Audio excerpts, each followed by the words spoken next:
So I'm delighted to introduce our third plenary speaker, Dr. Talitha Washington. Dr. Washington earned her bachelor's in mathematics from Spelman College and her master's and PhD in mathematics from the University of Connecticut. She has held a variety of academic positions, including a Vigor Research Associate position at Duke, assistant professorships at the College of New Rochelle and the University of Evansville, and an associate professorship at Howard University. She is now a full professor at Clark Atlanta University with affiliated faculty positions at Morehouse College and Spelman College.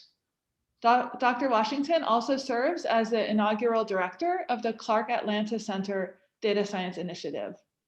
I'm not done. There's a lot to say here, so just bear with me.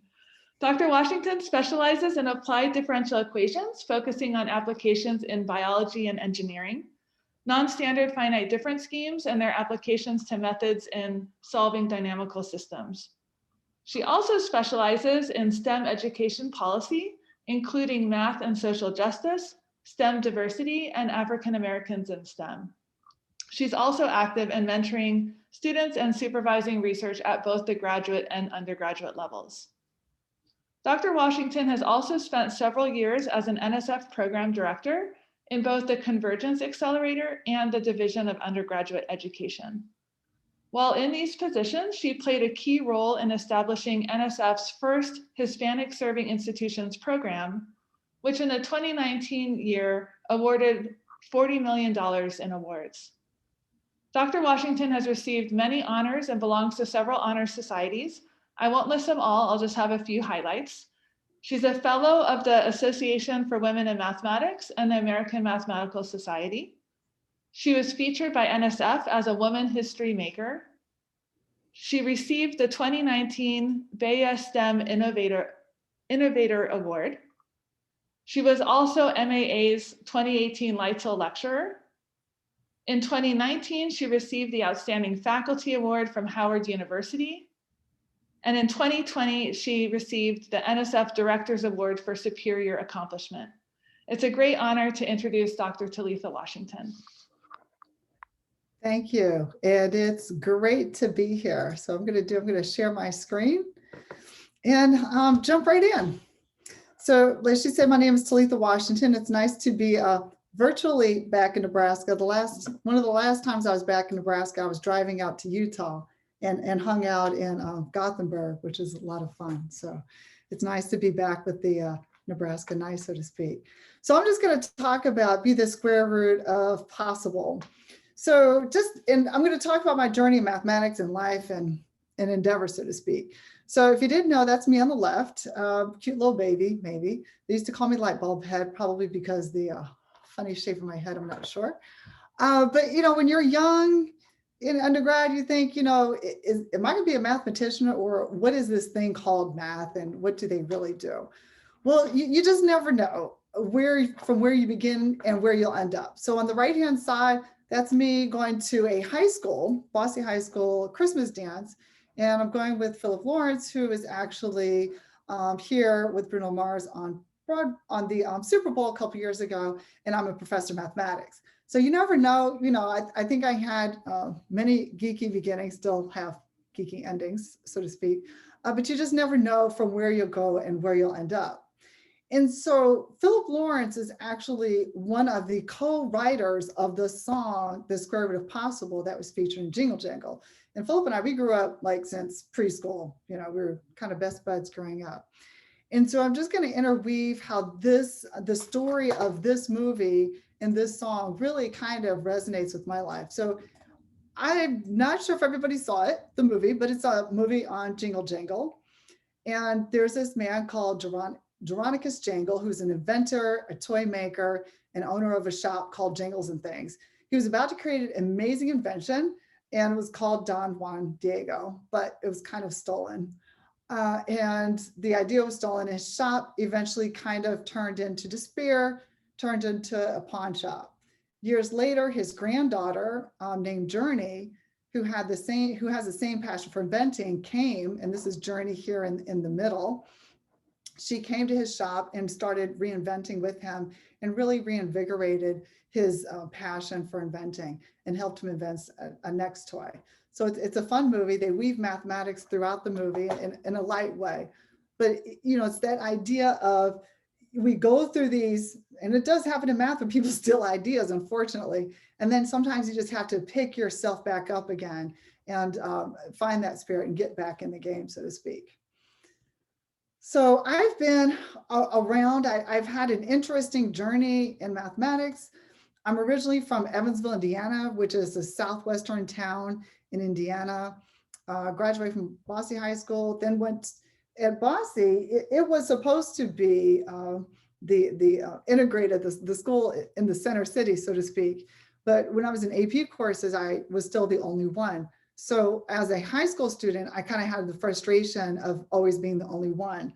I wanted to go to historically Black college and university because I wanted to not encounter or deal with issues of race. I just wanted to be a student and learn about me, learn about different cultures. So I entered into Spelman College, which is a Black women's college here in Atlanta, Georgia.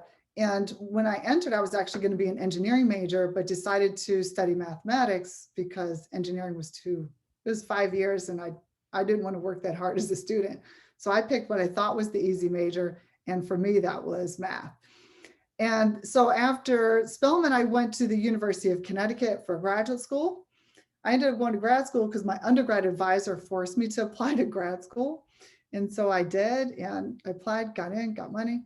So I went, and then, to get out of the PhD, my advisor said, you have to get a postdoc. So I went and got a postdoc at Duke University. My research area is applied math, and I'll talk about that more in a minute. Then my first tenure track job was at the College of New Rochelle. That was right outside New York City. And then it got a little bit expensive. So I went back home to University of Evansville and then Howard University and earned tenure at Evansville and Howard. And then I was at the National Science Foundation. Now I'm here at the Atlanta University Center Data Science Initiative and also a full professor at Clark Atlanta University. So I've been kind of on a different weaving path, and I've really enjoyed all the going along the way. So I'm just going to back it up a little bit to talk about HBCUs. So HBCUs are historically Black colleges and universities, and they were established in our country because our country did not allow Blacks to attend colleges and universities. So our country and folks established their own. So HBCUs really offer all students, regardless of race, an opportunity to develop skills and talent. Where I was faculty at Howard University, our first students at Howard were actually white females. They were daughters of the founders. So HBCUs have a history of really accepting all races in the institutions. So even though HBCUs make up only 3% of institutions in all of higher education, they enroll 10% of Black students. And HBCUs graduate 24% of Black students with STEM degrees, even though we only enroll 10% of Black students. So some people ask me, what's that secret sauce about HBCUs that may not happen at the predominantly white institutions? One of my colleagues coins it as that we train our students to be professional. We allow them to bring the whole self into the space and just grow and thrive. And also HBCUs were institution of origin of almost 30% of Black graduates in STEM doctorate programs. So when I go hang out at math conferences, usually my friends, they were also HBCU alums. But one issue that is that's kind of near and dear to my heart is that we at HBCUs, we have an underrepresentation of Black males. And as a mother of a son, that's something that I really want to address. Typically, we push the women agenda, women, that sort of thing, which is good. But at HBCUs, we have a Black male underrepresentation issue that I am trying to figure out, how do we address that and how do we bring that into the light when it seems like right now it's popular to do programs for women, but we're still trying to figure out how do we make it popular to do programs for Black males. Okay, and I'm not going to digress too far into that. I could do a whole thing on that, but anyway, I digress. So my Spelman beginning. So I entered Spelman in fall of '92. So I tested into pre-cal too. So I wasn't slated as some sort of top star math major, so to speak. And then in my second semester, I took a course. It was Foundations of Math. It was proofwriting, and it was hard. It was crazy. It was words. It was logic and symbols. And it was a W. That is a withdrawal because I was failing. It was over my head. I was taking analysis one, which is the same thing as calculus at the time. And I just don't think I was mathematically mature enough yet to take that class. And so it kind of really hit me upside the head pretty hard. I took it again a couple years later. Well, actually 1 year later in the spring of my sophomore year, I scored an A. So had I let that withdrawal or that knock upside my head really just floor me and keep me on the floor, that would have been I don't know, a disappointment to say the least. But the idea is that sometimes we get grades that will knock us down, but that doesn't mean we can't do it. That just means sometimes we just have to wait a hot second, then get back in the game of things. So at Spelman, it was a great time. I played in the Morehouse Marching Band. I did a study abroad in Mexico, where I took linear algebra and province stats. That was a lot of fun. And I received a scholarship to do research. And so my research topic there was on the stability of difference equations, which coincides with what I do today, ironically. So you just never know how these things build. On the lower right is a book, Difference Equations. It's by Ronald Mickens, who gave me this book as an undergrad, put it on the shelf, it got dirty and dusty, pulled it back out, and we're actually really good colleagues to this day. And now we're at the same institution. So I always say, be nice to your professors because they could become your best collaborators. Just never know. So when I was finishing undergrad, it's like, what am I going to do with my life? Because I never had an aspiration to get a PhD in math. I did a summer internship in pharmaceutical packaging at Bristol Myers with the engineers. The second summer, I did an accounting internship program. And then the third summer, I did actual science. So I was going into the business route. So I'm thinking, well, what am I going to do, right? So you're there, you're a student, should I go into academia, PhD route or private sector? You can get PhD in it, basically in anything, right?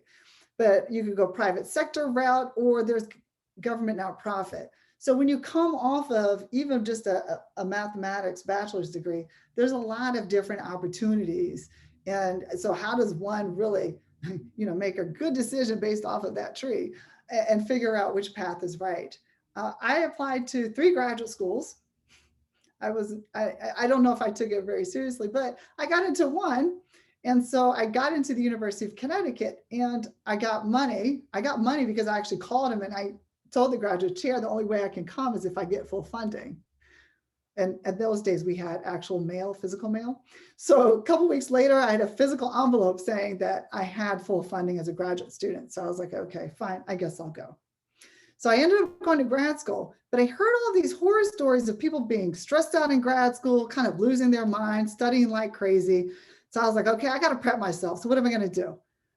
I didn't have anything to do the summer before grad school because I was getting a job. I had an offer from Cigna. So what I did, I took a Mundo Maya trip. I backpacked through southern Mexico, Belize, and Guatemala for 2 months. It was great. I got to just explore, hang out, have fun, and just see a bit of the world and relax, so that when I got into graduate school, I could think back to sitting on the beach in a hammock, and that got me through all of those study nights. So that was a good move. So at the University of Connecticut, I had the opportunity to have 2 advisors. So in undergrad, you have an advisor who gives you advice and things like that, but they're not really the determinant or in some cases the catalyst, or in other cases the block for you to get your degree. So when you get a PhD, your advisor really could be a catalyst for your PhD and also your career. And your advisor can also be a block for your PhD, and they can also block. I've known advisors who have blocked their students' careers, unfortunately. So in picking the advisors, it's really important to pick somebody who really will be supportive and connected, and really look out for your best interest, mathematically speaking. So my research advisor ended up being Choi, and Dr. McKenna was like my personal mentor sort of thing. I was trying to decide, do I want to do the bridge modeling with Dr. McKenna, or do I want to look at mathematical biology with Choi? So I decided mathematical biology. And we'll come back to the bridge modeling in a second. When I entered UConn, I was happy to meet Dr. Elena Kempson Price, who was a Spelman alum. And so while being in graduate school, I found it very important to find people to network with, people outside of the mathematics department, both inside and outside the mathematics department, to create that community. So with the PhD, it's really, generating new knowledge. So you can think of way back in kindergarten, you're the blue dot sort of thing. And then you grow your knowledge base. And if that circle represents what is known knowledge, the PhD really is pushing that known knowledge just a little bit. It's not some sort of crazy, quantum leap, so to speak, but really you're just pushing the boundary of knowledge a little bit. What can you say that people haven't said before? What I'd like to do is mathematical modeling. So I see mathematical modeling as a tool to investigate the dynamics of a system. So I like to look back, see how a system's working, perhaps maybe some biological phenomenon, and then, use experimental data to extrapolate and develop a mathematical model. So that way we can develop some sort of hypotheses about what's going on. And perhaps that hypotheses can suggest new experiments so we can get more information that could then better inform the model. So mathematical modeling, it's almost like me being a detective. Maybe it's because when I was a kid, I liked detective stories. I don't know. I like to figure out what's going on. So when I was in grad school, I looked at a mathematical model of proteins acting as on-off switches with mass action kinetics. So on the left-hand side, we have active proteins. On the right-hand side, we had inactive proteins. And these are the concentrations. So for example, the first one, the protein U3 turns U1 off, and then U2 turns U1 back on. So we can think of these as acting as on-off switches. And of course, when we see these, you're probably thinking, well, I'm not sure, differential equations, right? So it's all differential equations. And then if you let the proteins move, then you have some diffusion. So this is a system of partial differential equations. And my dissertation work was very theoretical based. It was very, what can we say? Let's do the analysis, lay up enough functions, those sorts of things. All fun, all good. But and I had a lot of fun in the grad program. I will say, when I was in the grad program, and I think I talked about this Friday evening on the random bits of advice, that I was the first US Black to come into the program. And so, and often I found myself, kind of having to define who and what I am. So it was a challenging experience, but I really had the community of the other graduate students, and I really had core faculty members there who, I say core, it's not the number that counts, it's the strength that the faculty has that counts in the political environment. So I had core faculty there who really were supportive. And so one of the things that I always like to highlight is that there's a recent report by the National Academy of Sciences, and they make recommendations, and this was on graduate STEM. And they said that the graduate STEM enterprise should enable students of all backgrounds to succeed. You would think that this is a no-brainer, but I always say that the implication is that the reason why they wrote this report is because not all graduate programs really push that to succeed.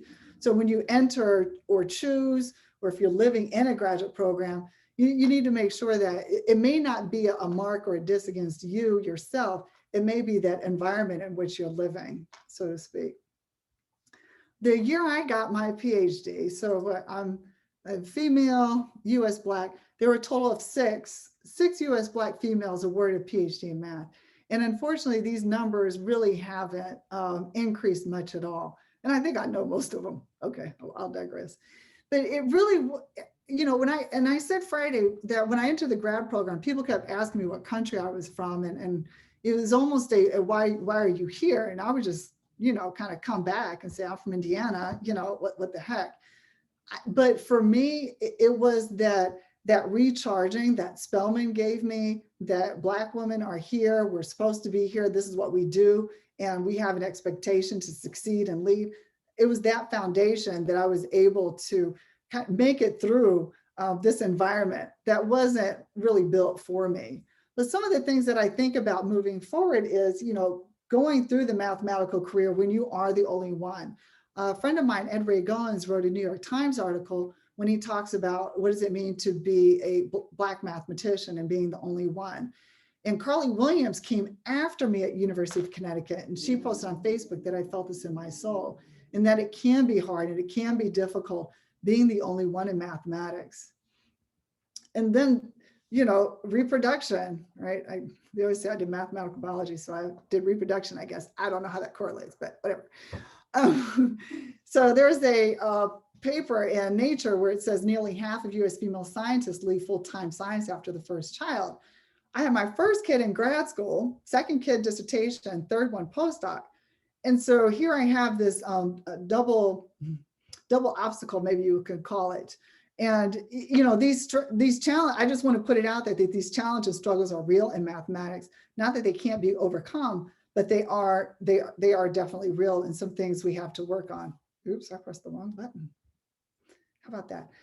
So in coming out of grad school, what did I see that helped me get through grad school? So one of the things that helped me get through was really to seek out supports. I sought out supports both in the grad school council, the African American Cultural Center, the Latino Cultural Center, and just actively sought out supports and helped me figure, and also supports among my graduate student peers too, pull them in for study groups. The second tip I have is maintaining well-being. It was in grad school that I started turning into a gym junkie. I actually took step aerobics as a grad course. And who scores a B in gym and grad school? That was me. Yeah, but don't tell anybody that. So yeah, so that in grad school was really, I was super stressed. I mean, I had tension tamer T and all the rest of that. And so a colleague of mine said, why don't you try step aerobics? I said, okay. I've been hooked ever since. And again, creating study groups, their preliminary exams in grad school can be challenging. I always say, don't wait for somebody else to form the group yourself. Misery loves company. So they will like you for it. So I was very proactive in grad school about pulling in study groups. I was the quote, free food connection, end quote. So if there's free food on campus, I would let everybody know. So you got to keep your friends fed. Also develop your own reasonable timelines. What's a timeline where you can make progress either on courses or dissertation work? And expand your network. Your network really pulls you through, and be receptive to feedback. Some feedback is good, some feedback is bad. So you have to decipher, but you have to be open enough to really think about the feedback that you're given, either directly or indirectly. And sometimes, you kind of have to listen carefully for when people give feedback. Also attend seminars, conferences, and workshops. So I find in grad school it's very important to be connected and seeing what's going on, also in undergrad. And the last thing here is work through failure. I always say I fail a lot all the time. And really, you just got to kind of find the grit and get down and work through it. I know in grad school, we had to take preliminary exams. And I took two the first year. I passed the analysis. I love all things analysis. And then the other one, now I can't remember what it was. Maybe it was an intro. See, this is how my mind goes. I think it was the applied math one. Total fail. But that didn't mean I was a total fail. I'm not ready yet. So that next summer, me and a classmate, Guy Naif, he's from Madagascar, we studied all summer in the library to the point where we were delirious. Sometimes we would talk, oftentimes we were just sitting there holding each other accountable to study, right? And so I studied like crazy that whole summer and then passed 3 more exams and I was good. But we all fail. We all have that story where it didn't work the first time, but now we know what to do and get it done. So like I said, along the way, had babies. And at that time, at least in my mind, my experiences, maternity leave wasn't an option. So I just kind of had the baby and kept on going.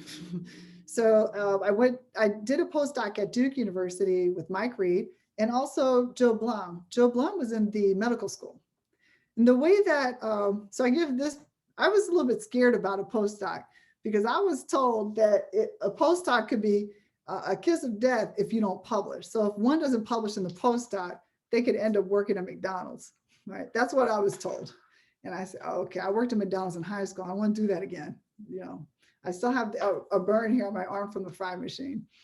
So I was like, okay. So before going into the postdoc, I was like, Mike, I want to do something in math biology, more on the biology side. I don't know what it is. Do you have a project?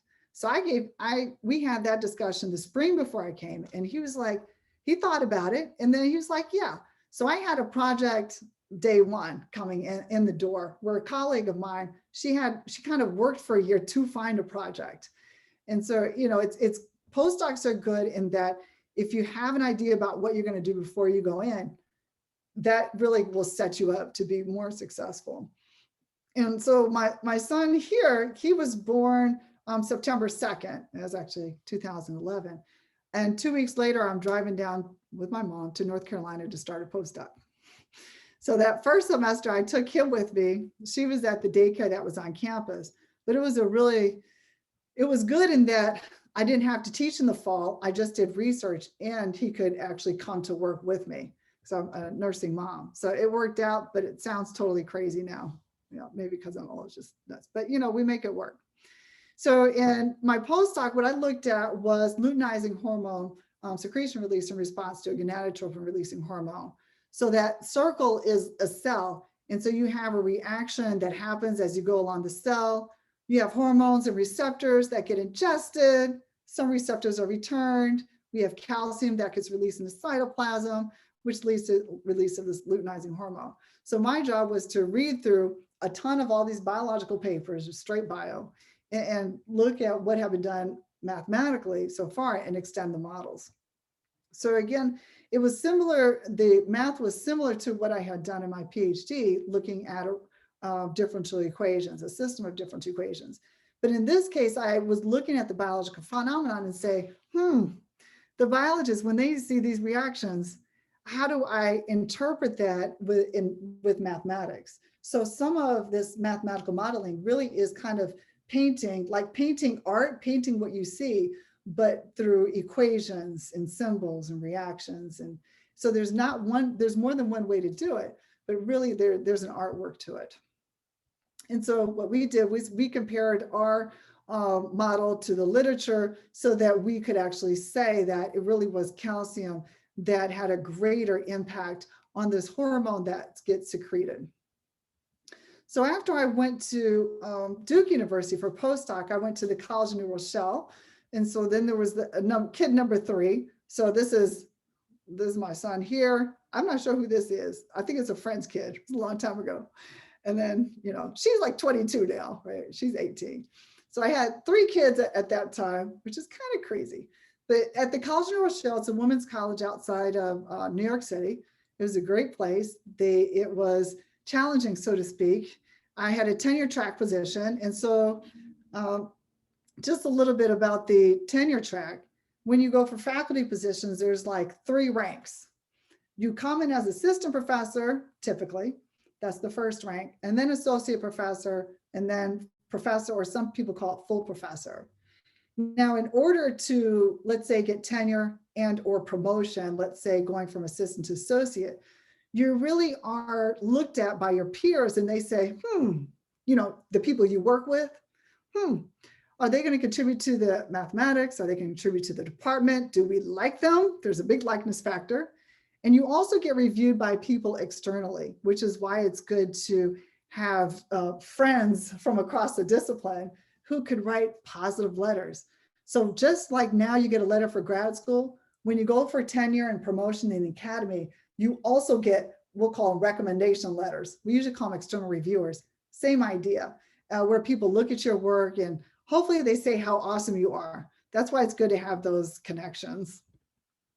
And so how do we spend our time in the academy? Well, we have, and this varies from institution to institution, sometimes department to department, but usually it's around instruction or teaching, research, and then service. We always say that, and you'll hear this going through probably, if you don't, something's wrong. Don't do too much service. It's the research really that counts because it's building that foundation, that solid foundation that you can build on later. Later, you can do whatever you want to with service. You can start a club, you can do outreach and all the rest of that stuff, but focus in on the research and get that solidified. And for me at first, that was kind of a hard pill to swallow, so to speak. But I was like, you know what, I'll take that advisement, I'll do it. And actually it did turn out to be good advice. So now I can just do whatever I want. Well, not whatever I want, but you get the idea. So after the College of New Rochelle, so that's where I started my tenure track position, I went to the University of Evansville. And so I grew up in Evansville and went to high school a couple blocks away from the University of Evansville. And so just a little bit about the institution. UE, their first Black student was Zara Priestley Carter. And at that time, they were looking to integrate the institution. And the president said that they were looking for a Black student that could see and not see, could hear and not hear. Because this resonates with me as far as what I experienced in grad school and sometimes in the mathematical profession. You know, sometimes we see a lot of stuff.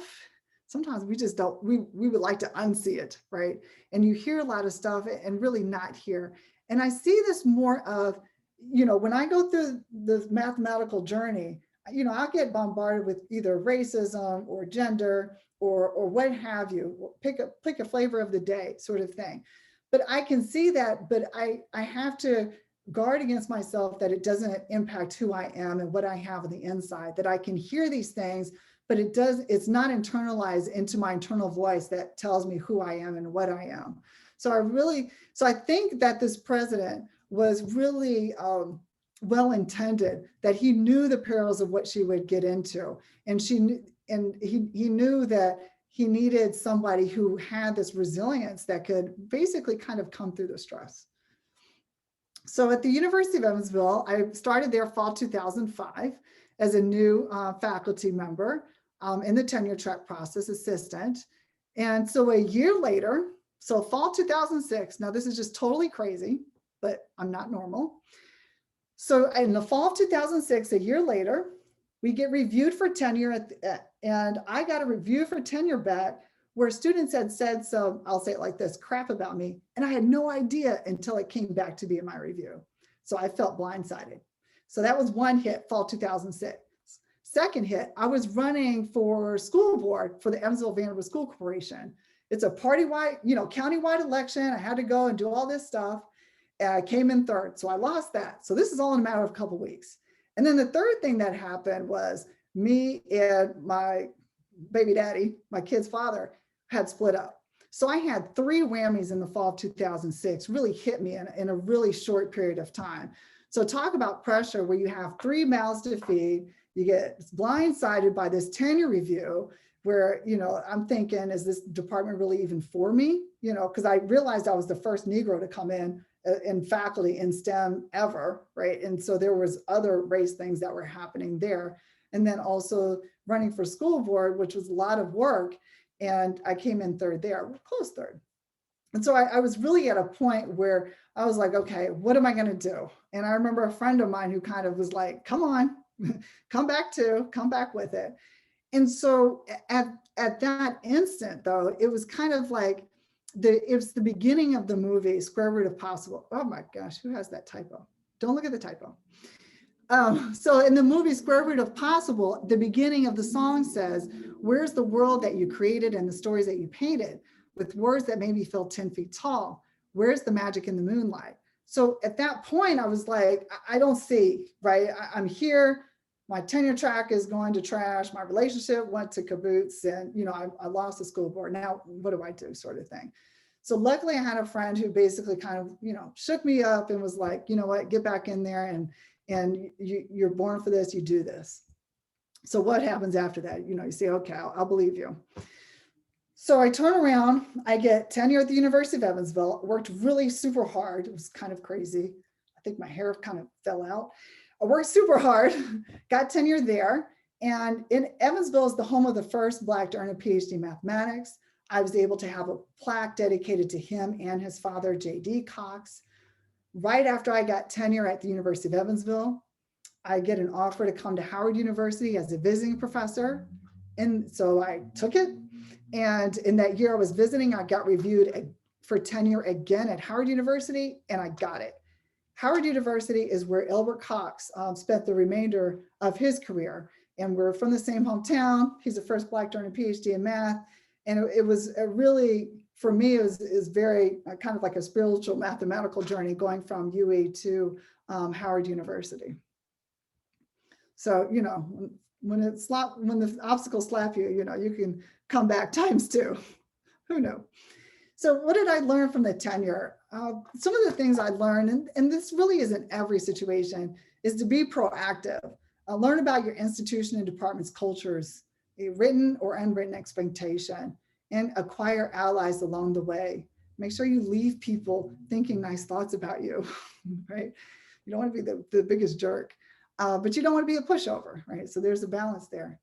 There's also be tenurable, and for PhD students, be PhDable, right?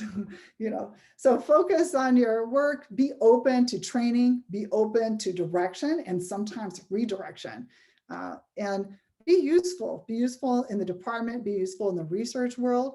And if there are hostile politics, I'll be the one on Twitter reading, but I'm reading. I'm not going to post some crazy hostile politics stuff.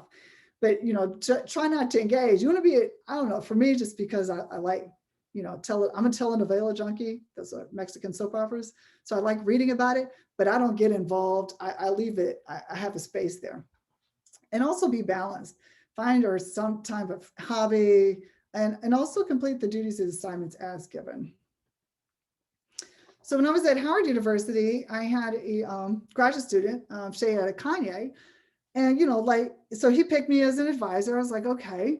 So we sit down and we talk. Well, and I'm like, asking, what do you want to do? He said, do you have a project? I said, well, you have my CV, read my CV. You know what I like. I want to know what you like. So come back to me when you have a research project in mind.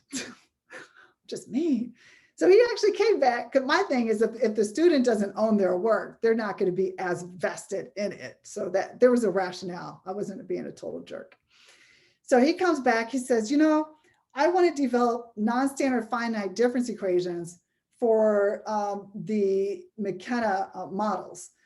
And McKenna was my one of the PhD advisors at University of Connecticut. Remember, I didn't trust his research project. So now I have my student wanting to take McKenna's models of the Tacoma Narrows Bridge. This is the bridge that oscillated and crashed into the Sound. This is in Washington State. So taking those models and developing non-standard finite difference schemes. I remember the difference schemes came from that book I received as an undergraduate from Mickens. So here I have both of these pieces coming together from yesteryear, so to speak.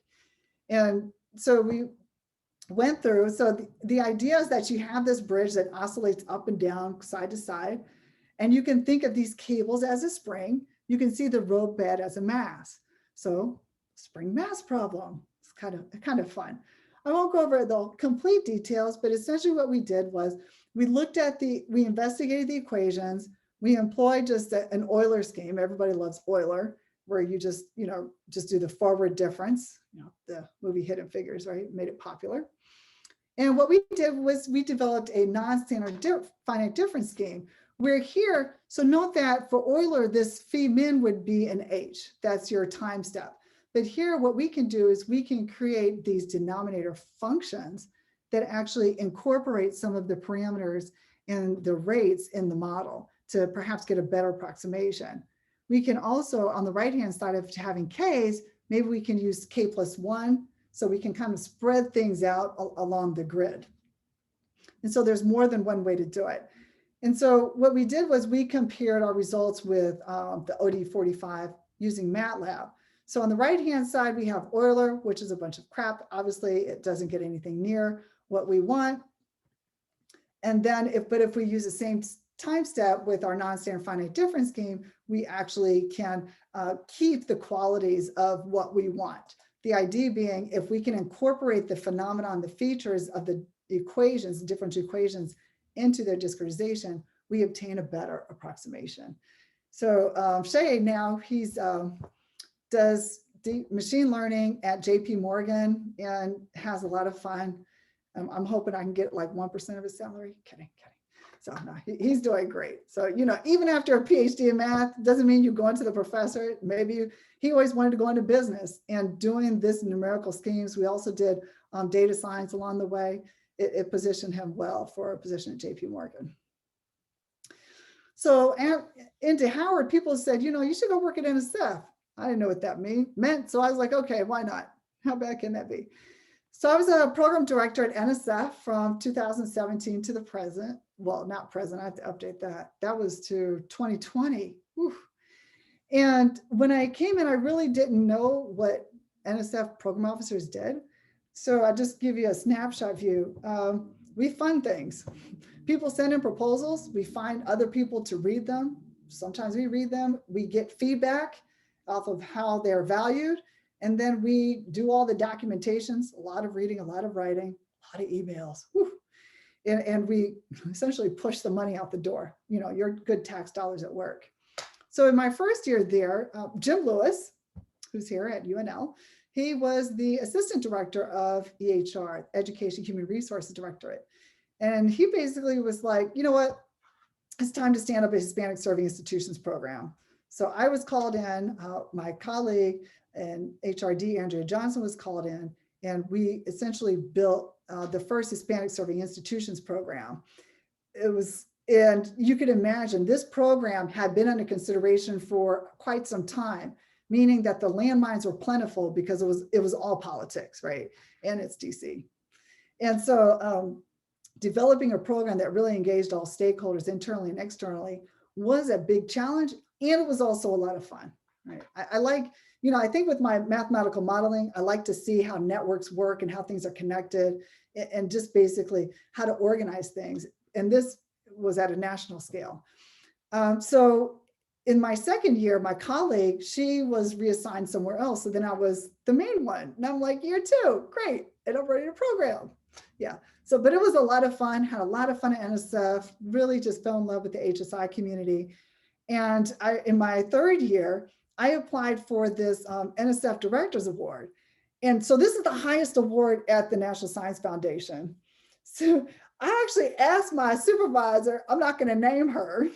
And she was like, oh, don't worry about it. We never get those awards. I was like, what? So then I asked my friend, so I don't take no. So then I asked my friend, Karen, I said, Karen, it's Karen Keene. I said, Karen, can you recommend me? Sure, I'll recommend you, you know, just write it up. And so we worked together and she recommended me. And then I find out really that, you know, rotators, I'm a rotator, I go in and out, never get it. What happened? I end up getting the award. So don't let people say, no, don't apply for that. It's not worth it. Put your best foot forward and just go for it because you just never know. So yeah, if I would have heard the first no, that would have been bad. I get told no a lot. I just go around it. So currently I'm here as the inaugural director of the Atlanta University Center Data Science Initiative, where I work across 4 institutions. And I think I have like a ton of bosses.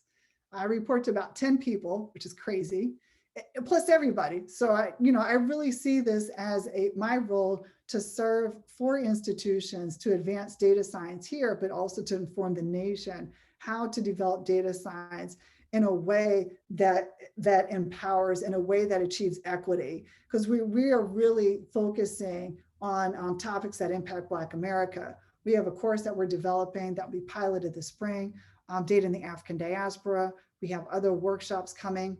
We have a seminar series, so y'all can feel free to come hang out with us every second and fourth Friday. So we have the Rainbow Coalition, AMS on deck. I'm going to be speaking on the Black Revolution in data science. So we're informing both locally, research and education, but also nationally. So a lot of fun. So, and recently I was on the cover with my favorite mayor, Keisha of Atlanta, which is so cool. Because I was actually was a named fellow for the American Mathematical Society and the Association for Women in Mathematics, the first one to ever get both in the same year. So I have a colleague who said, Mike Farah, he's like, why didn't you just go for SciAm too? So, see, just kind of crazy. But anyway, that's kind of nuts. But anyway, you know, you just never know. Go for things. You never know what will happen. And on the right-hand side, hey, I have my own STEM trading card with a cute little mask. So that's a lot of fun. So being a mathematician, even though I've been in academia, I've been in government, I've been on the teaching, research, administration, really, I find the joy in just working with people, figuring stuff out, if it's like a research topic, or if it's how do we get this course developed and done, or how can we do this? I like figuring how to make stuff work and actually make it work. So I've had the privilege of being with MAA. I was on the, I was a governess with the MAA, NSF, AMS, SACNAS, AWM, and also National Association of Mathematicians. So it's been a lot of fun. So, every day it's a new drama, so to speak, in this COVID world, but I really enjoy my colleagues. And so I just want to leave you with this, with the spirit of possible, that it's so possible. Really watch me rise high above my obstacles. Watch me become who I'm supposed to be. All the possibilities don't tell me it's too far to go. I know that I'm unstoppable because the square root of possible, of impossible, is me. So even though, y'all will get to hard times, you'll get curveballs, so to speak, you never know what's possible. So keep rising, keep moving forward. Even in the face of obstacles, just go above and beyond them. Thank you.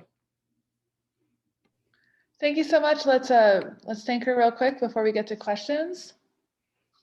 That was really awesome. And yeah, I wish we were best friends. I just want to talk to you every day. So anyway, I hope that was okay for me to say. All right. So people here, feel free to ask questions via the chat, or there's there's clapping. You can also raise a virtual hand and I'll do my best to fit them all in.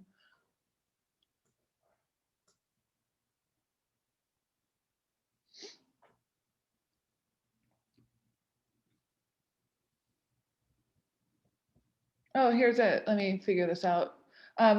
Eliza Keller has a question. I'm going to unmute you.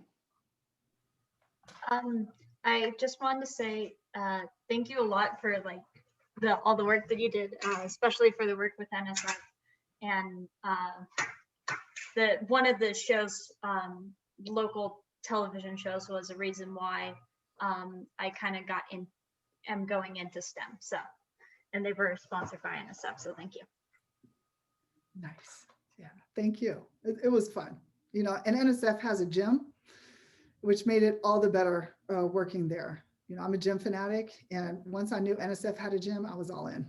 I mean, it's a nice outfitted gym. So, it's a lot of work, but a lot of good colleagues that I met. Sarah Myers would like to know, what has been your favorite mathematical experience? Favorite mathematical experience? Oh, geez. I don't know, just, so I'll tell you, it's that 5 second of joy/relief after you give a really big talk where you're super nervous about, that's probably the favorite was, you're like, oh gosh, I didn't faint, or I didn't do a face plant, thank you. So I don't know, I just kind of have fun. I've landed into a community that is really nice. I know I recognize that some people have not had nice experiences in the mathematical community, but I'm fortunate to kind of position myself and create allies, come be my friend, sort of thing. So I just kind of have fun with it, sort of thing. And at the end of the day, it is a job. Sometimes I have to remind myself of that so I don't get too into it, get to where I think that it is everything. So it is a job, but I really just have fun. I mean, every day I'm like, I wake up, say, okay, what's going to happen today? I think when I first started my current position, at least in the fall semester, I was like, okay, what slapdown am I going to get today? Because I just didn't know anything and I kept stepping into landmines. So now it's kind of like, now I know what the landmines are and I cannot say stuff to upset people. I can speak with a little bit more history. So now I'm like, okay, what are we going to make happen today? What are we going to do? So it's just making things happen. So that's great. Great. Miriam Siverston has a question. Do you have a favorite way of putting imposter syndrome in its place? Yeah, so sometimes and this is like whenever I get like anxious or I worry or should I be here, that sort of thing. I do a body scan, right? We're in Zoom, so you can cheat a little bit more and just look at yourself, right? How are my eyes feeling? Am I clenching my teeth? Am I gritting my jaw? Are my shoulders relaxed? Maybe I think that may be the yoga training too. Are my shoulders relaxed? How is my breathing? So I'll do these like body scan checks to kind of see how am I feeling or how am I interacting in this dynamic that I'm in this conversation. So and what am I telling myself in my head? And so sometimes in the midst of the conversation, I'll be able to catch myself and kind of say, okay, you can relax, and give myself the positive messages, that positive self-talk. Relax, you'll figure it out. We'll work through this sort of things. And I also cheat. Cheating, every now and then you got to cheat. So I have on my, probably can't see these, I have sticky notes that are taped to my monitor. I'm a huge, so since I report to 4 different provosts and they all have really good opinions, I have to really have negotiation skills for what I'm doing right now. So I also look at, for what I'm doing right now, what do I need? I need negotiation skills because I need to negotiate and get things done. And so I follow this guy named Chris Voss. He's crazy, but I love him. Hear the other side out, ask what and how questions, how to communicate. So I have all these cheating sticky notes on my monitor that will get me through some of those tough conversations. But with imposter syndrome, fortunately, I also have friends who will kind of say, what's wrong with you? Get back in the game, Rocky, sort of thing, I don't know. But because every now and then, maybe more frequently, depending on the alignment of the stars, we just get hit with a lot of stuff and it can be hard. And a part of the resilience is we will be under stress. Now, what are we going to do about it when we are under stress? Who will we turn to? How will we talk? How will we react? And so I fortunately have friends where I can go to them and say, I'm really stressed out about this. We need to talk offline because these people are crazy and they're driving me nuts. And then they'll, we can talk, have that discussion, vent, it all stays there sort of thing. And then I can go in and be a nice and good person sort of thing. So really having sounding boards of people who understand and who know. Oftentimes it's not your family because they'll have a biased view. It's that friend who could just be frank and just speak the words that you need to hear that may not want to hear. Great. Audrey Baumheckel would like to know the name of that seminar series again that you mentioned. Oh yeah, the data science seminar series. If I was astute, I could actually put the, maybe I can. So it's a data science seminar series that we're doing here in the AUC. What I'm going to do is I'm going to put a link. Okay, I can do it. A link to our website in the chat. And if you go to the bottom of that, you can actually sign up for our, what's it called, our newsletter. In our newsletter, we have different activities. This past Friday, we had a panel on graduate studies and data science. And so soon, we're building our team. We'll have a communications person and we'll get that up on YouTube, hopefully within the next week or so. So sign up for that. And we're on Facebook because I'm old. So we do have a Facebook page. If you can't find it, you can email me, let me know. But yeah, open to the public. It'll be a lot of fun. Great. We have time for a couple more questions. Daniela Rodriguez Chavez asks, as someone who's heard the term data science a lot and is interested in knowing more, what do you recommend to someone new wanting to learn more? Also, what has been your favorite project in the recent years using data? Oh, good questions. Good questions. So I eat, so I have to wash dishes, right? So I actually eat at home. So what I do when I wash my dishes, I have my iPad and I watch machine learning or data science lectures while washing dishes. Now, unfortunately, sometimes I get so enwrapped in these YouTube tutorials or seminars that my dishes don't get really that much attention. But I don't have much time in my day, so I have to figure out how to make all these kind of fit and flow sort of thing. So I actually watch just random seminars on data science on YouTube, and I found some really good ones. So to get into it is just kind of exposure and watching the lectures, listening to them. Okay, don't tell me about this. I actually watch them in the car. I listen to them in the car. I didn't say watch. I listen to them while driving in the car. In the mornings while I'm taking a shower, I listen to the negotiation videos and how to negotiate. So I actually, it's like, what are you inputting into your mind sort of thing. So hopefully I'm inputting the right things. But I actually watch the just random YouTube lectures, like the MIT lectures and things while washing dishes. So just watch some lectures. There's some ones that come from the ground up. So favorite project in recent years using data. So some of the projects that I want to get into, we'll see if it happens. I'm going to look at COVID rates in Georgia and access to healthcare, in particular in the rural areas, and what does that really look like from a geospatial point of view. So I have to see if I can get a student to do a deep dive with me, just because there's so much about COVID we know or don't know, or how do we best serve people in communities, and how do we identify who has access to healthcare and who does not. But there's a lot of work in data science I find interesting. It's just really being able to inform what and how we can make our society better based off of information, in this case, data. But it's data, but in order to really employ data so it really benefits us all, you need that social lens, the multiple perspectives, so that it can really make an impact at multiple levels. Great. I'm just going to take the last two questions that are here for time. So Krista Fenton wants to know, what was the hardest thing about balancing your career and your family, children, mom life? Sleep. I just couldn't sleep enough. Okay, this is a funny story. It's pretty sad though. So my kids were playing soccer. So I'll tell you how sleep deprived I was. It was a soccer practice. I'm sitting there in the soccer field.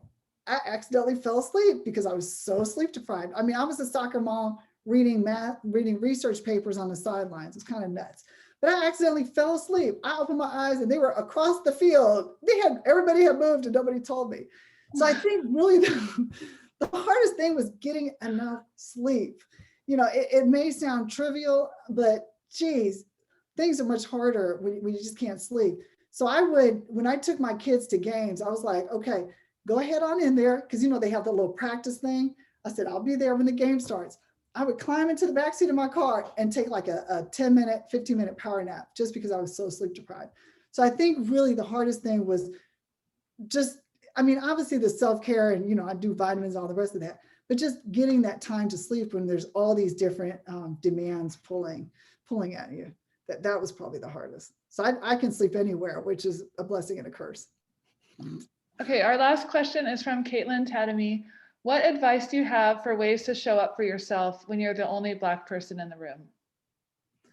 So to show up and be yourself, so I just did what was it called? I think it was like a panel, I'm not sure, where we actually talked about that. It was on Facebook yesterday. Maybe I could put a link in here. I can't do two things at one time. But we actually talked about authenticity. How do you show up and being your authentic self? And when did we actually start thinking about this whole idea of authenticity? And the other panelists gave some really good answers. And mine was, when I was coming up through grad school, through tenure, I really didn't have time to think about this authentic self. I was trying to get papers done. I was nursing babies. I was cleaning up, you know, that sort of thing. I was just getting things done and just trying to keep up. But now that, you know, kids are grown and things are a little bit less hectic, I'm like, okay, who am I? What's my brand? What do I want to emanate? That sort of thing. But really, the idea of showing up for yourself, it's, you know, scan the room. I look to see how people are interacting. What are the norms of that situation?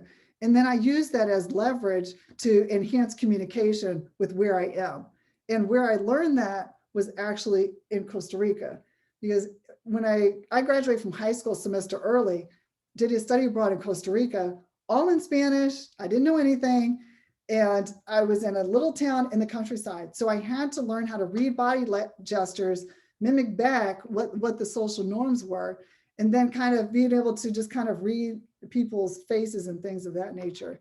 So when you show up in your room, you're the only Black person, read the body language and gain. So for me, it's gaining the communication skills to get that, what they call tactical empathy, and be okay with, they may be jerks, they may not know who I am, but it's kind of like, you know, it's like a duck, you kind of let it roll off your back sort of thing, because you can't change everybody.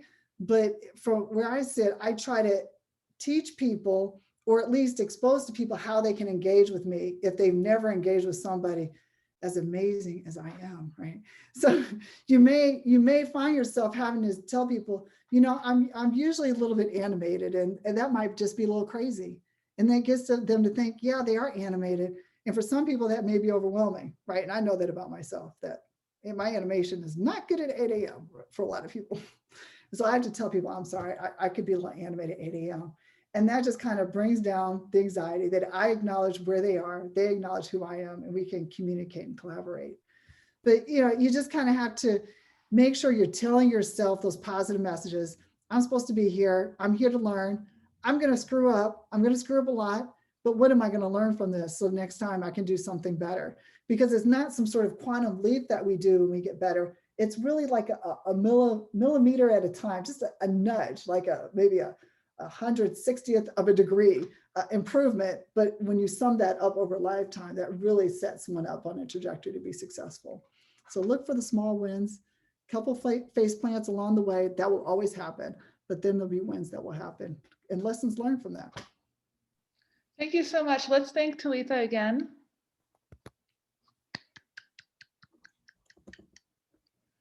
And please sit tight. We are going to start our closing remarks once